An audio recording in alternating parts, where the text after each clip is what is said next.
Welcome to the podcast of the Chair of Complexities Humanities. Our guest today is Professor Peter Turchin.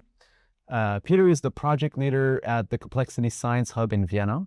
He's an emeritus professor at the University of Connecticut and research associate at Oxford. Biologist by training, a historian by conversion, he is one of the founders of the field called Cliodynamics, the application of mathematical modeling and complexity science to human history. Professor Turchin has published some 200 articles and is the author of 10 books, among them War and Peace and War, Ultra Society, and End Times, which has been translated into French as Le Chaos qui vient. His most recent book, The Great Holocene Transformation, covers the emergence of complex societies over the last 10,000 years. Peter, it's a real pleasure to have you with us. I'm very glad to be here. So, Peter, you were trained as a theoretical biologist, right? So what led you to study history and the rise and fall of empires? Well, when I turned 40, I somehow was a little bit dissatisfied with studying population dynamics because I thought that we have sort of solved all the major problems. And I was looking for a challenge. And at that time, which was nearly 30 years ago, the only discipline which has not been subjected to the complexity science approach was history. And so I decided to start doing that. And initially, this was just a hobby for me. But as I got more and more into what turned out to be Cliodynamics later on, I became more and more fascinated by the possibility of doing history in this way. It turned out to be quite possible, and so that's I eventually completely switched. I abandoned biology and switched over to history as science. Right. And I remember you were telling me yesterday that you're always a bit of a history fan, right? Even as a young man, as a young boy, you loved reading history and history novels, right? Exactly, yes. I like to read history romances. Many of them are originally written in French, but also in other languages. And so I've always had interest in history, but I did not realize that one could study it scientifically. Because initially I thought that, okay, well, we can prepare models and maybe run them, but then how do you test them?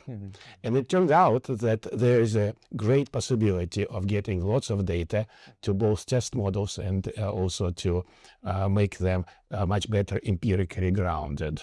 Right. So for someone who has never heard of the term before, what is Cliodynamics, and what does this new field contribute to our understanding of history? Yeah, Cliodynamics is a more portmanteau, basically. It combines Clio, who is the muse of history, according to Greeks. And dynamics is the science of change, not only trying to describe change, but also to understand the mechanisms that lead to entities growing or declining. And so Cliodynamics is the application of essentially complexity science approach. We translate our global hypothesis into mathematical or computational models, agent-based models. For example, we extract quantitative predictions from them, then we construct big databases of historical information and use those data to test model predictions. And the goal is to find out which of the theories, there are multiplicity of theories trying to explain the rise and fall of empires and states. We want to find out which of them make better predictions and therefore are more correct. And so at the heart of your book, End Times, there are two ideas. There's the idea of what are myths, but there's overproduction of elites. There's also the wealth pump. Then can you explain them and their importance in the question of social instability a little bit? Yeah, let me step back and say that we actually address two big questions. The first one is that for over 95% of our evolutionary history, we humans lived in small scale and relatively simple societies. And only in the last 10,000 years, suddenly the complexity and scale at which we cooperate has increased dramatically, in fact, by many orders of magnitude. So that's the first big question. But the second big question is, once the state evolved about 5,000 years ago, what we see is that they can function in a reasonably good manner for maybe a century or so, but then they almost inevitably run into periods of social turbulence, political disintegration, high instability, and sometimes very bloody civil wars, revolutions, and things like that. So these are the end times, which serve as a title for my book. So the second big question is why? Why do societies get into those end times? And the way to answer this question is, first of all, to think of human societies and states specifically as complex systems, all right? And what does that mean? It means that we represent society as an interacting system in which we typically focus on three components or compartments. The first one is the general population, non-elite population. Second one are the elites. And elites we define as people who control social power, not necessarily better or whatever, but those who actually are power holders. And the third component is the state apparatus. So the interaction between those three components is what actually drives this roads to crisis. So as you mentioned, elite overproduction, that relates to the elite compartment, obviously. But also a very important driver is when population well-being starts to stagnate and decline. We call it population immiseration. That creates a lot of discontent on the part of common people and potential for them to start rebellions, riots, and things like that. But by themselves, that is not going to overthrow the state, because it has to be channeled and organized. And that comes from the elites, or rather from one segment of the elites. So this is why elite overproduction is important, because let me unpack it. It's really overproduction of elite aspirants, elite wannabes, people who want to enter elites. So when there are too many such people, a huge majority of them are denied power positions, and many of those turn into counter-elites. So think about Vladimir Lenin, Castro, Robespierre, and many others. And they become revolutionaries who organize and channel the popular discontent. And if they're successful, they overthrow the states. So that's why elite overproduction is such a key mechanism leading to crisis. You mentioned in your book, you use the analogy of the musical chairs to sort of explain that. Can you walk us through it, through that analogy? Sure. So think of a game of musical chairs, and so that actually explains very well how elite reproduction works, right? So this is a very important part of the theory, is to understand how different generations of elite are replaced by the new generations. So when some competition for elite position is good, so let's say you have 10 chairs and maybe 15 players, right?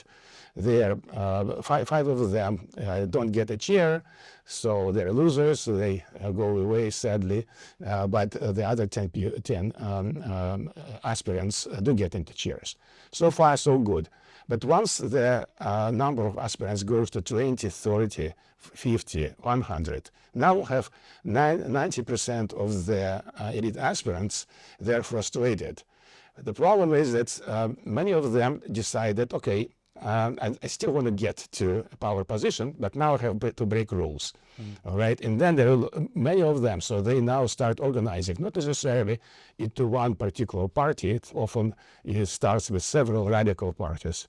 All right, but if you create this condition when there are very many frustrated elites, like surplus elites, then you allow them to start organizing.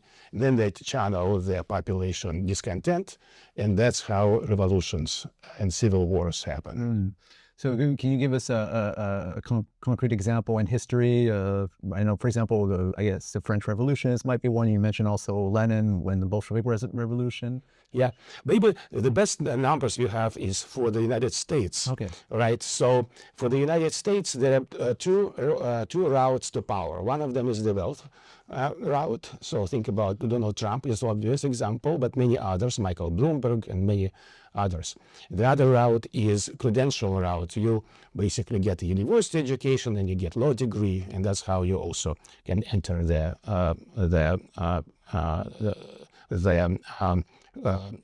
competition for power positions.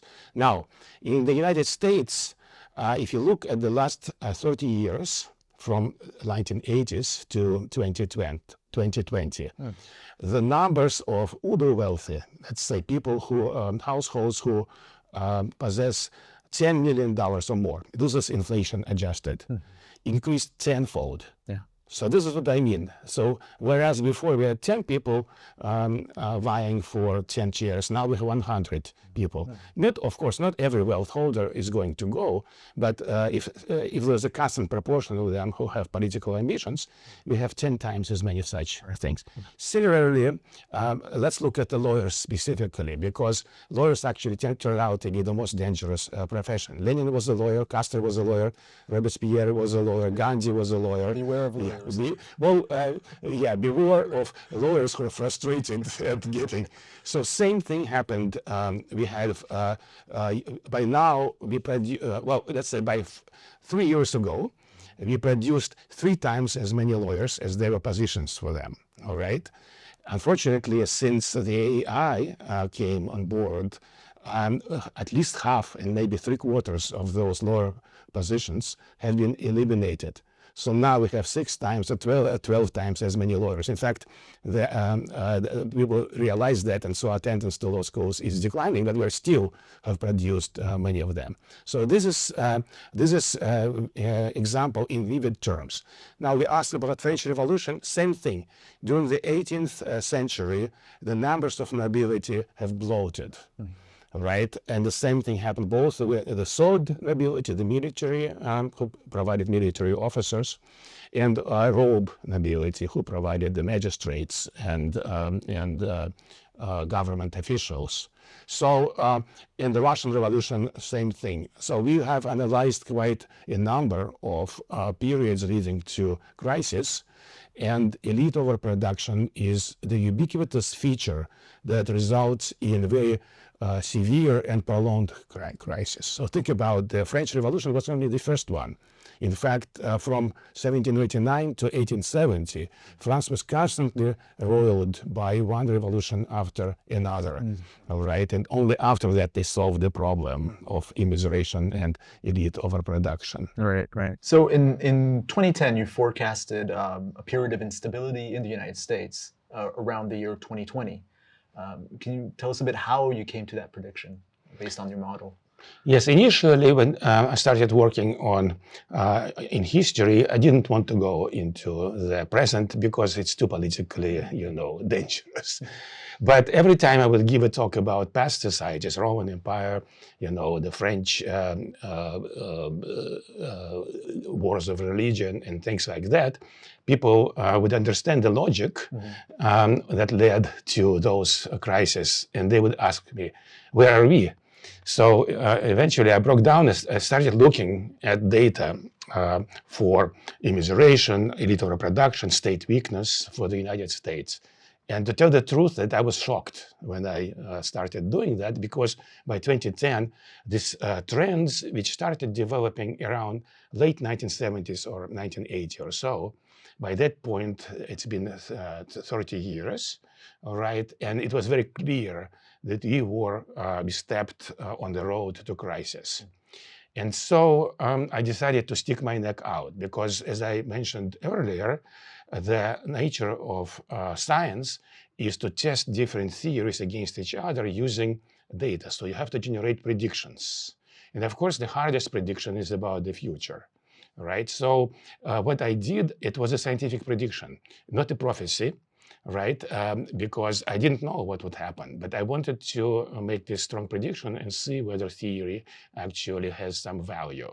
And of course, I was expecting a lot of surprises. I didn't know about Trump in 2010, for example. So, so happily enough, the magazine Nature, which is one of the premier science magazines, was in 2010 polling people about, making predictions for the next decade. And so I used that opportunity to publish my prediction about the United States getting into serious outbreak of instability during the early 2020s, specifically. And so going back to Trump, Trump's part of the elite, right? Is he an example of a counter elite in that respect? He's a classical counter elite. Again, remember that Castro came from a wealthy family, and he had excellent education as a lawyer. Lenin was a nobleman, but probably the best comparison would be if you go back to the Roman history. Think about brothers Gracchi. Tiberius Gracchus, for example. They were members of the Roman aristocracy. But by that point, the Roman Republic got to the point where most of the citizenry was immigrated, and they had huge numbers of aristocracy, young sons, and so on and so forth. And so what they did, they created the first populist party. It was actually called Populares. All right, so they channeled this discontent to try to to have a revolution, which they failed at. Now Trump is very, very similar. He is the one who clearly understood that there is so much raw energy resulting from declining living standards of common Americans. So, and he capitalized on that. So he's rightly called, his movement was rightly called populist movement. And he had obviously and has even more wealth, but he wanted to translate wealth into political power.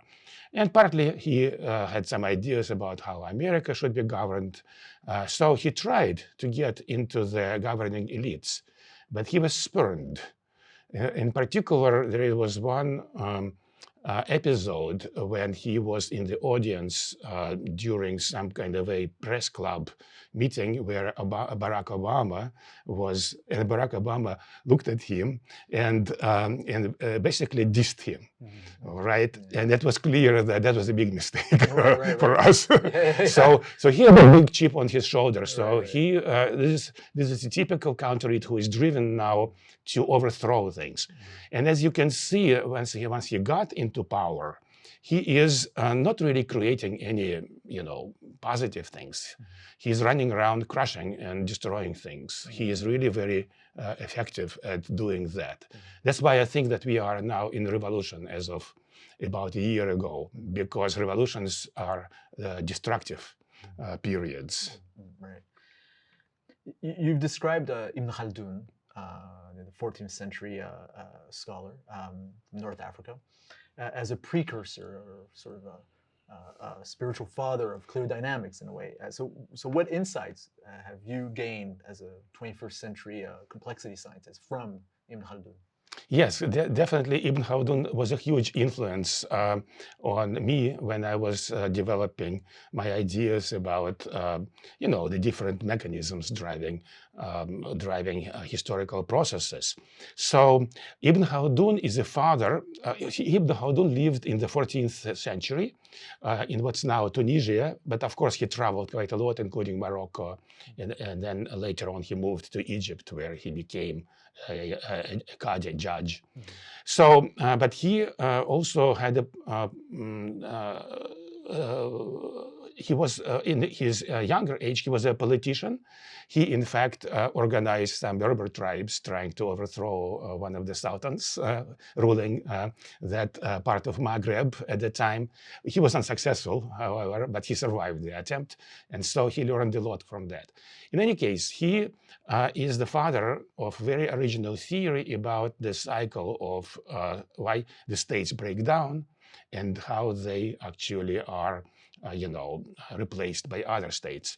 Essentially, his idea was that people living in the urbanized part of Maghreb near the coast, after several generations, they become degenerate. They lose the capacity for cooperation. He called it asabiya, in using the Arabic word. All right, and they become dysfunctional. So this is very similar to what I'm talking to you about. And then, in the desert, but actually in what's basically the dry steppe, according to ecological definitions, we have nomadic people who are pastoralists. And these people have very high asabiya because they are constantly have to tend their flocks and they have to fight off predators, human and otherwise. So they have to have this big group feeling so that they would necessarily maybe sacrifice even their lives for the sake of their tribe. So high asabiya people, when they see that there's a low asabiya state nearby, they just come and take over. And they become the new rulers. Unfortunately, once they get there, what happens is that they themselves go after 3, 4, or 5 generations, they themselves lose asabiya. Now, Ibn Khaldun did not really have a very good mechanism for why asabiya actually disappears. This mechanism is provided by our theory. It is elite overproduction. Now, the cycles in Maghreb are much faster. They're about a century long compared to 2 centuries or so, let's say, in Western Europe during the same time. The reason is that Western Europe is a monogamous society. And so the biological increase of the elites is slower than in a polygamous society. So what happened to these Islamic societies is that because there are 4 legal wives, many concubines, so the numbers of potential elites multiply very rapidly. And the condition of elite overproduction happens very rapidly. Now you have too many elite wannabes, and there's still the same number of positions, right? Sultan or Emir, and so on down the road. And they start infighting because for the same reason that I just explained to you, the game of musical chairs. Right. So even though Ibn Khaldun didn't know about history, about our theory, he actually generated a theory which is very similar and fits very well with Cliodynamics. Yeah, so when we look at Morocco's history with the succession of different dynasties, so the Almoravids, the Almohads, the Marinids, the Saadis, so I guess this theory of instability and through overproduction of elites, it actually works quite well. Yeah, and remember that Ibn Khaldun lived in the 14th century, right? But even after he died, his theory continued to make right predictions. And his theory is only going to break down now because most of the societies on Earth are switching to monogamous relationships, including Morocco, as I understand. And so Morocco now would be much more similar to, let's say, European societies because it would not be overproducing elites quite as rapidly. Okay. And so this model you mentioned at first you mentioned the United States, but this model you've studied different parts of the global South, I imagine, between we just mentioned Morocco, but I imagine India or China or South America. Yes. Can you speak a bit to that? Yes.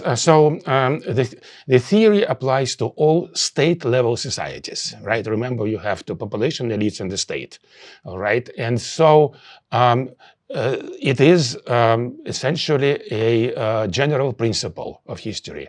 There has been some exceptions. Maybe let me mention one exception, and that's the Egypt under the Mamluks. So Mamluks escaped elite overproduction because a Mamluk son could not be a Mamluk, right? So they got the next generation of their elites. They bought them on the slave markets, trained them as Mamluks, and then one of them eventually became the Sultan. All right. So as a result of that, they in fact stopped elite overproduction and had a very long run, almost 300 years, essentially, without any of this structural crisis. Of course, the price they paid was for this type of stability was some stagnation, especially technological stagnation. And so in early 16th century, they were defeated by the Ottoman Empire because Ottomans by then switched to fire powder weapons, whereas Mamluks were slow to adopt them. And that's how that particular story ended. So there is no really perfect recipe for just perpetuated internal stability. Yeah, that was one of my questions. Is that sort of how do we exit this sort of spiral of instability? I mean, are we sort of stuck with that? Are there any? Do you see any ways for societies to not reproduce this system of instability? Yes, I think that this is it's like dealing with epidemics, right? Before modern microbiology, you didn't know what to do, right? And there were all kinds of crazy things, bloodletting and so on and so forth, or the wrath of God. Once we got microbiology and we understood the causes, now we actually solved many of the diseases, don't kill people anymore, and eventually we'll get rid of all of them. Same thing here. The goal of Cliodynamics is to understand why crises happen, all right? And once that's the first step, and then we can figure out how to do it. And essentially, yes, we need to keep the inter-elite competition within reasonable bounds.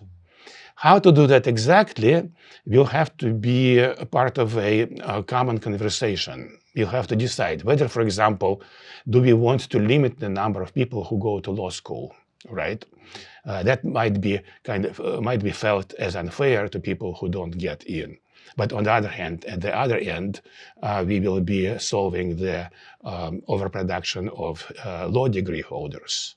All right, we have to control this growth of the billionaire class. All right, that I think is very clear. People talk about inequality, but in our theory, inequality is not the driver. Inequality is a good indicator because as you get immiseration on one hand and elite overproduction, on the other hand, that will result in greater inequality. And actually, within elites, you also have, the very rich people, mid-rank and low-rank elites, and same thing in other forms of social power. So somehow this growth of the uber-wealthy class has to be stopped and reversed. This is what happened, for example, in the United States. In the United States, the first period of the growth of a lot of wealthy people resulted in the Civil War of 1860s, right? So the northern capitalists won over southern slaveholders, all right, and that reduced the elite overproduction because they just eliminated the previous ruling class. But then the conditions that produced more and more wealthy elites continued. So by 1920, you had another huge problem. All right, and it was solved actually in a peaceful way. There was no revolution, no civil war, but there was the New Deal, and of course the Great Depression helped a little bit. It fixed people's minds. And so what happened after the after 1930s is that this class of uber wealthy actually declined. And the way it declined is because maybe let me introduce another concept that I use in my book, because that will make explanation is better. The wealth pump. So the wealth pump is that perverse mechanism that takes wealth from the majority of people and gives it to the elites. All right. So if you stop the wealth pump, right, then you both allow popular well-being to increase, and you also shut down this production of extra wealthy people, right? If you may have seen this graph which shows how the productivity of American workers has kept increasing all the way up to now. And then the compensation kept increasing until about 1980, and then it just stagnated. So all that extra, this is how the wealth pump works. All that wealth went to the elites, and that's why we have 10 times as many decamillionaires. Right. All right, so what the New Deal did, it allowed workers to more power because they could organize. It taxed wealth at a very high level, over 90% at the top income level. And by doing that, it reset the system. And so now, during the next about 50 years or so, we had the period known as the Great Compression.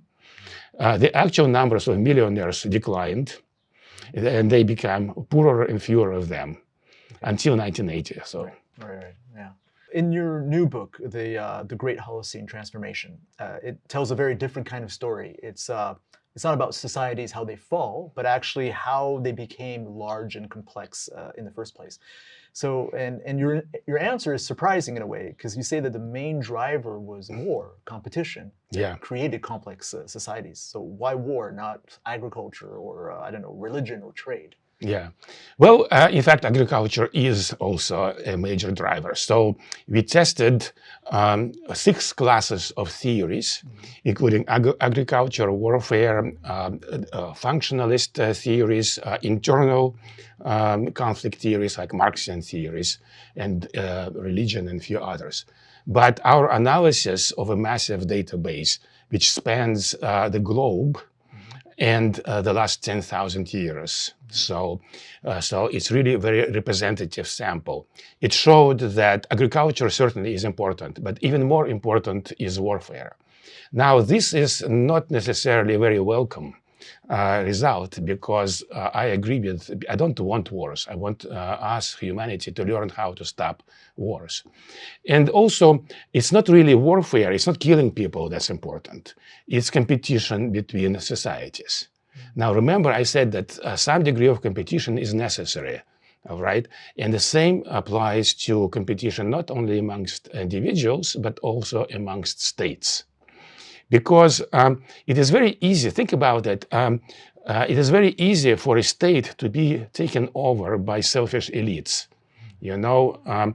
Think about even when population starts, being very distressed, like the Yellow Jacket movement, right?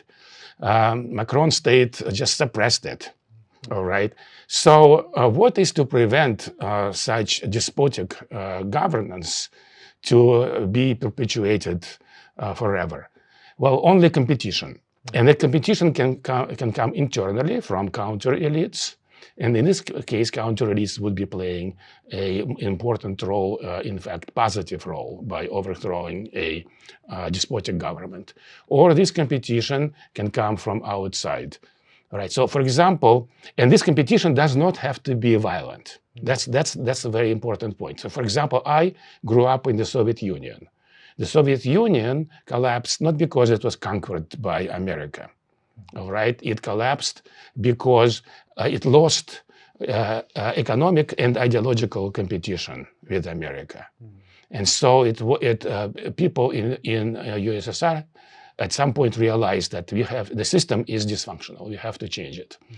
Of course, that took them a while to get it right, and probably still not have it. They have not got it right. But that's one process that leads to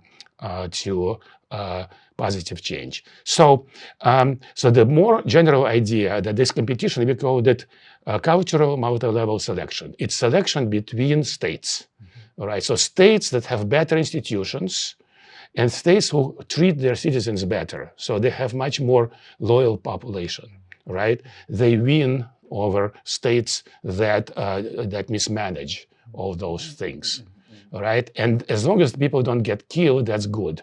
Unfortunately, during the Holocene, the last 10,000 years, the primary mode of competition between human societies has been warfare.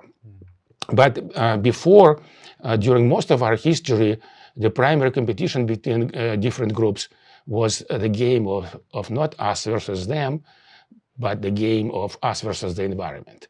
The environment during the Pleistocene, this is the geological period before the present nice Holocene, was so violent. We had one ice age after another. So only those human groups that could generate enough cooperation and also memory and culture to know how to deal with this environment, they are the ones who have won. And that's why, for example, old people are important, because they are repositories of knowledge. So some groups that didn't treat their old people well, they didn't have necessary knowledge, and they basically got destroyed by the environment. Right. And that is also a form of competition. Okay. All right. So my hope is that we will eventually move to competition via peaceful ways, like firms compete in the marketplace. After all, 300 years ago, firms, they actually, like East India Company, right? They had fleet and armies, and they actually fought against each other. But now we have civilized them. So we need to civilize our states in a similar way. It's not going to happen tomorrow, I can assure you. Of course, of course. Well, we can only hope for that, absolutely. Hope and work for that. And work for that. Yes. Yeah. Well, Peter, thank you very much for taking the time to have a talk with us, and I hope we will welcome you again at UM6B. My pleasure, and glad to be back at some point. Okay, great. Have a nice day. Thank you.